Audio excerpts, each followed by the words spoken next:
Hi everyone, it's Sarah Ann Smith here in Hope, Maine. I wanted to share with you one of my latest art projects. I find that working in a medium other than textiles sometimes makes things fresh and new and gives me great new ideas.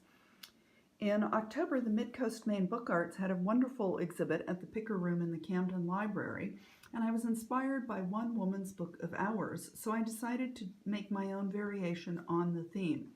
This one is made with mat board as covers in an accordion or concertina style, and I used my own hand-dyed cloth for the covers. I'll share the pages with you and then I'll share the long view at the end. I started when I woke up in the middle of the night, and for once I had the wit to write down the words that popped into my head. I am a hunter and gatherer of words and ideas. I did the watercolor and the quotes on each page separately and then glued them in since I was afraid that I would muck things up, which I did, so it's a good thing I did things this way. I also looked for quotes that were suitable to the time of day. This image was inspired by a morning when I got up very early to drive down to Lowell, Massachusetts and help install a SAQA exhibit. Then there's breakfast.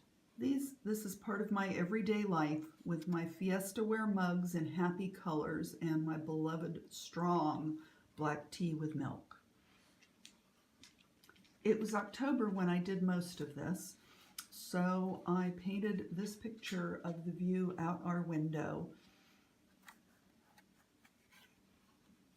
This trip was down to Portland to visit our older son and his wife in Portland, and I was pretty excited that I was able to manage to convey rain.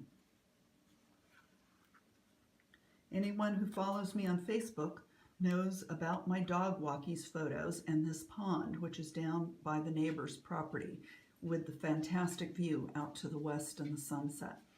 I find that I still love Tolkien just as I did in high school. And evenings are always the same, a lovely routine. I sit in the living room with my husband, and I sit in my comfortable chair with the dog by my side or at my feet. The pug pillow came from Joshua and Ashley. The dog is Eli's, and of course I have books. And to be honest, that pile on the end table is a lot shorter than it usually is. I finished with another quote from Tolkien, and I wrote down the supplies that I used on the back because I knew I would forget. That's the end of the book, but not the end of the pug hair. The back side of the book features a quote, Strider's poem or Strider's song, Aragorn's song, that I used as my quote in my senior high school yearbook. It starts in winter in the night, moves into spring.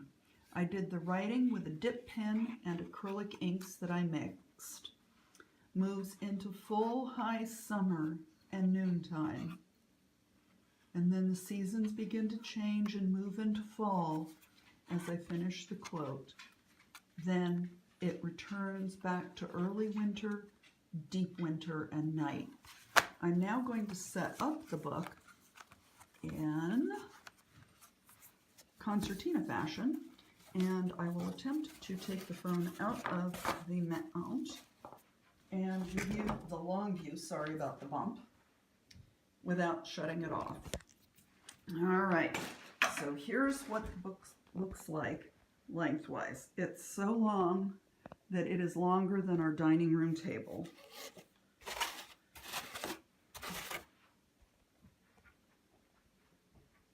And coming around, that's the view of the back. And this is our beautiful view where I sit in the dining room. Today it's raining, so I suspect we're not going to have a white Christmas. Anyway, thanks very much for staying with me, and I hope you enjoyed it. Merry Mistletoe!